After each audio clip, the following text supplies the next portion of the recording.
David Chancellor joins us, back with us on the programme, the assistant editor of The Times in the US. Hello to you, David. Welcome back. Thank you, John. Hello from Washington, D.C. David, so all keen to get your thoughts on here. Rachel's here, Joe is here. Just when you think the controversy about appointments can't get much louder, it does. What did you make about the Matt Gaetz appointment? This was a complete surprise and a shock to everybody in Washington. I happened to be on Capitol Hill when the news broke, and nobody could quite process what they'd just heard because it came out of the blue. Matt Gaetz was not on any shortlists, but it seems that at the last minute, Trump did not like the lawyers who were on his shortlist. I have to say, Matt Gaetz is a qualified lawyer. He was called to the Florida bar, but he only practiced in private practice at a pretty low level for less than 2 years. I don't think he's done any prosecuting. And this is the person who would head, of course, the American legal system as Attorney General, as well as doing a lot of things for Trump that he might want to do in terms of ending investigations and starting other investigations. And more generally, just on a personal level, and you got a strong flavour of it from the senator from Oklahoma, who you heard earlier, Matt Gaetz is not liked on Capitol Hill by many of his colleagues, partly because he was the wrecking ball who brought down Kevin McCarthy, who was a speaker who managed to hold the Republican conference together for a while, as long as anybody could in the last Congress. But he was determined to bring him down. That was a matter of deep personal loathing between them. And there was at one point, Kevin McCarthy was tipped for another cabinet position. I don't know how that's going to work out. I can't see them sitting around the same table and working together because they're not best of friends. And all round, Trump has actually created a big problem for himself in challenging Congress to confirm Matt Gaetz.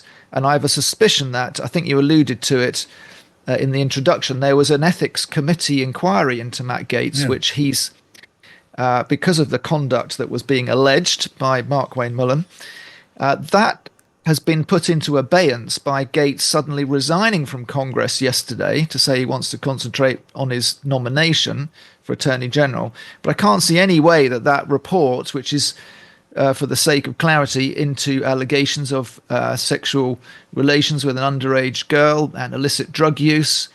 This is the man who's going to be the head of the legal system, by the way. I can't see any way that report doesn't see the light of day. Yeah, I mean, Matt Gaetz is described as reviled among his Republican colleagues on Capitol Hill. Never mind anybody else. I'm just looking at an exchange of withering tweets on X, Elon Musk's platform. You've got John Bolton, the former National Security Advisor, calling it the worst appointment in 100 years. And Elon Musk shot back that John Bolton was a warmongering fool. I think that's it. And I'm rather softening the language when I say that. But what about the American people, David? What are they going to make of this? Matt Gaetz, who was under investigation for having sex with a 17-year-old girl, for illicit use of drugs and a great deal else besides, now he's the top law officer. Can that be popular?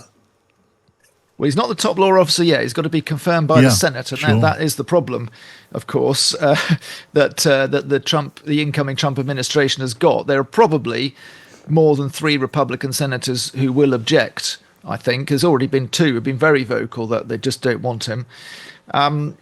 But yeah, putting that aside, at the moment, there's also other members who are loyal to Trump coming out saying it's a great pick because Trump said he's going to shake up Washington and be disruptive and end the cozy consensus of the deep state that really runs America, and this is the kind of disruptor to do it.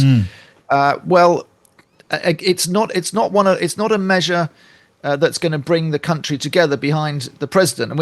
I mean, the way I contrasted it was we saw this return to normality with Trump and Biden meeting and shaking hands and Biden smiling and saying welcome back. And it almost looked for a couple of hours as they met at the White House yesterday that we were returning to the traditional way of doing politics. And of course, Trump exploded that about less than an hour after he'd left the White House, he dropped these nominations, the most eye-catching of which we're talking about, Matt Gaetz, this Florida congressman. And it just shows that Trump feels he's got a mandate just to blow up convention, disrupt things, and rewrite the rule book in Washington. But he demands, and he has been demanding, absolute loyalty. And this is what it's really being seen as, actually, as a loyalty test for senators. I mean, will they dare to resist a president who has just won a pretty resounding mandate from the voters? Yes, which he did. I have to say, anyone who really thought that we were heading for a period of what was normal politics yesterday was probably kidding themselves. Rachel Sylvester and Joe Tanner are here. Rachel. Yeah, it's fascinating. A sort of shock and awe appointments, isn't it? That someone said. Do you think, David, that what are the implications for Trump's own legal difficulties? Do you think this is partly personal, that he's appointed people around him who have proven their loyalty or would basically do his bidding, get him out of trouble? Oh, absolutely. That was the first criterion for being on the shortlist. But it goes even further than that, than ending the federal prosecutions against him. It goes into, will the Department of Justice then be used aggressively to go after Trump's enemies, which he said he would do on the campaign trail. But of course, as with everything with Trump, we were wondering, is this just rhetoric? This is the kind of bombast that his fans love at his rallies. Well, Matt Gaetz is the kind of firebrand hothead, actually, who will try and put this into action. There's supposed to be a dividing line between the White House and the Department of Justice, that the White House doesn't use it basically for its own means and lets it get on with independent inquiries. Well, clearly Trump figures that he doesn't even need to spell out to Matt Gaetz what kind of things he wants him to do to try and bring cases against maybe, I don't know, Merrick Garland, the outgoing Attorney General, or members of the administration who are in charge of the border. You can see all sorts of inquiries kicking off under him. True. And David, is there a potential issue that actually there may have been people that just wouldn't have wanted to work with him? So actually he has gone to these loyalists. I mean, I've read sort of biographers that have said that Trump sort of prizes loyalty above competence, which is just sort of such a strange comment. But actually, if that is the case, that he's going for people that he feels are loyal to him, loyal to the cause, that because there's perhaps not that many of them, there weren't many to choose from anyway, and so some of them are less than savoury characters. Well, the first thing to say is that loyalty is seen as a test of competence by Trump. The second thing is not to underestimate or discount the level of ambition that exists among the political class in any country to get the top jobs. We've seen it. We've seen it on the green benches. We've in the UK. We've seen it often enough in America. There are plenty of people who want to be the Attorney General of the United States of America. That said, what you're alluding to, that the best talent doesn't put themselves up for it, there might be something in that, but the best talent in conventional thinking with legal qualifications and long years serving the so-called deep state is exactly what Trump is against. He wouldn't even be considering those people. He would be considering people, for example, who go along with his claim that there was fraud in the 2020 election that robbed him of the election. He'd be going along with people who think that many of the people imprisoned after the January the 6th riots in 2021 are wrongly imprisoned and should be released. These are the kind of things that his Attorney General is going to have to deliver. But David, do you think there's a risk that some of these people are so outspoken and so independent that they'll actually upset Trump because they'll get attention for themselves, which he won't like? Providing they're delivering for him on his core wishes, he's actually picked a man for defense secretary, because he is good at getting attention and going on TV. And he's a Fox News presenter. He's called Pete Hegseth, who has military qualifications. He just doesn't have them at the highest level. He was a major in the National Guard. That's the most senior rank he's had. He's got ideas. He's got a very MAGA philosophy, make America great again, to end wokeism in the military, to stop. He doesn't want women in the front line anymore. He has very strong, what you might call MAGA views. He's also great on TV at presenting the message. And for Trump, this is not your regular politician. He knows that you've got to be good on TV as well. That's how he made his name.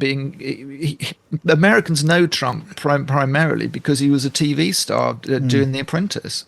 I'm really fascinated as well about what it means for democracy. Do you think this makes it more likely that Trump will try and change the law so that he can stay on after this term? Do you think he'll try and end all the rules that have governed the presidency? I think he will push the boundaries, and he always does. He does it on a daily or weekly, if not daily basis. But you'd need a constitutional amendment to change the terms of the president. So you'd need 2/3 majorities in Congress if you're doing it legitimately according to the Constitution. In other words, if he wanted to stay on, he'd have to blow up the Constitution. I just don't see it getting that far.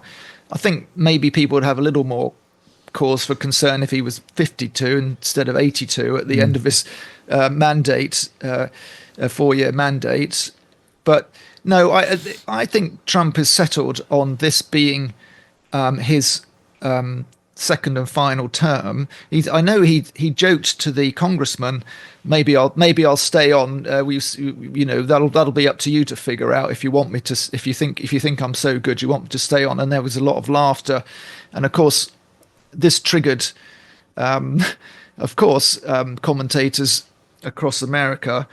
But sometimes it is just for the triggering. I'm afraid that politics has got so entrenched over here that Trump will always take the opportunity to rile up his opponents. He does say he wants to be a president for all America, but he's not that guy. He's determined to push through a very, very hard line MAGA agenda and one reason is he feels he wasted his first 2 years in 2017, 2018, when he had the trifecta. He had the House, the Senate, obviously the White House that he's got now. He was consumed with two things, the Russia inquiry and his getting through his big tax cuts that just consumed those first 2 years, really. And he thinks he blew the chance to do other stuff. Yeah. David, it's always great to have you with us on the show. I'm sure you're right about Donald Trump, not remotely likely. You'd think he's ever going to be a president for a third time, despite constitutional changes. However, who knows what goes on in Donald Trump's mind?